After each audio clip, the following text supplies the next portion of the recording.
Oh. Gerald curled his lips. Awesome, all in the BMW 5 Series.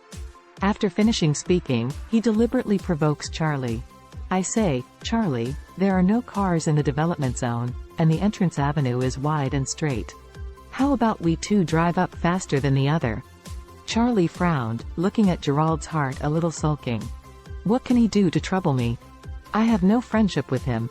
Besides, whose car is faster than me? I am a BMW 760, the most expensive and fastest BMW model. Compared, it seems that I am bullying a child. Gerald thought he was scared.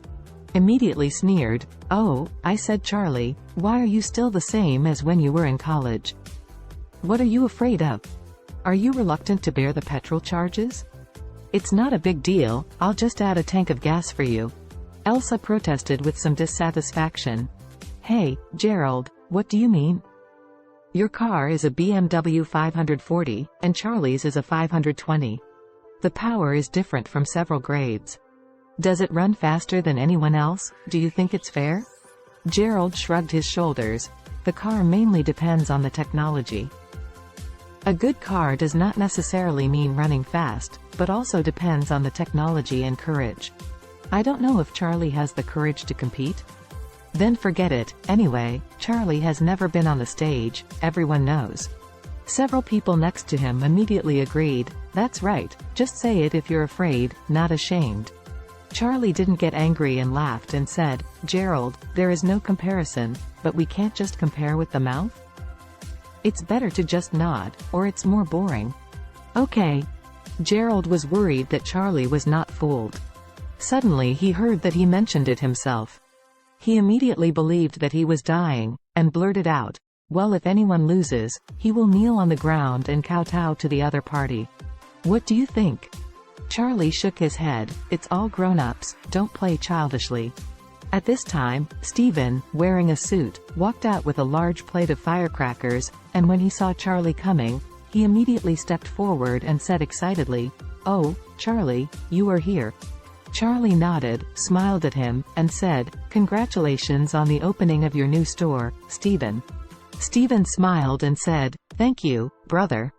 Gerald said coldly at this time, Charlie, don't change the subject, tell me, what color do you think is appropriate? Stephen asked curiously, What's wrong? What are you doing? Charlie smiled slightly, looked at the large plate of firecrackers in his arms, and asked him, Stephen, how loud are your firecrackers? 30,000 ringing. Stephen smiled. This cannon is not cheap. It is red all over the floor, more than 600. Charlie nodded, and said to Gerald, Let's compare, and whoever loses will put this firecracker in his car to explode. What do you think? When Gerald heard this, he couldn't hold back his excitement. His own car is 540, Charlie's is 520, even if he is exhausted, he cannot win. He dared to bet such a big bet with himself. 30,000 ring firecrackers are set alight in the car, and this car is also terrible. Basically, the interior, seats, and console will be bombed to a mess. Since Charlie is looking for death on his own, it really gave him a good opportunity to humiliate him. Therefore, Gerald nodded almost without hesitation, and shouted, Everyone is a testimony.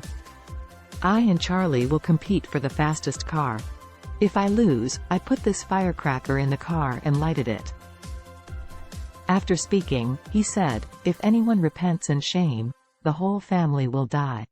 A few male classmates next to him immediately began to make a fuss. The classmates upstairs heard that there was such a thing, and they all rushed out. 20 or 30 people gathered around the door waiting for a good show. Does everyone think Charlie is a fool? 520 dares to challenge 540? These are all straight roads. Whose car drives fast has little to do with technology, and depends entirely on the performance of the car. A 520, even if it is driven by Schumacher, it is impossible to exceed the 540. It seems that Charlie's brand new BMW 520 will soon be declared scrapped. Claire also kept advising Charlie, saying, Charlie, don't be agitated by him. He deliberately did this, don't compete with him. Charlie smiled slightly. Don't worry, wife, your husband will never lose. Gerald laughed loudly. "Oh, Charlie, don't say anything else, I admire your courage." "Ha ha ha. In this case, let's stop talking nonsense and just drive and compare." "Okay." Charlie nodded and asked him, "How do you compare?" Gerald pointed to the intersection at the end of the road and said, "Let's start at the same time, and see who gets to that intersection first and then turns around. Once we go, whoever returns first will win. What do you think?" Charlie smiled and said, "No problem." "Okay." Gerald said excitedly, "Everyone is a testimony, we will start the game right away." With that, he got into his BMW 540 and drove onto the road. Regardless of Claire's obstruction, Charlie drove the car to Gerald's side, the fronts of the two cars aligned. At this time, a good guy smiled, "I'll count down to you." "Okay." Gerald smiled, "Start when you are ready."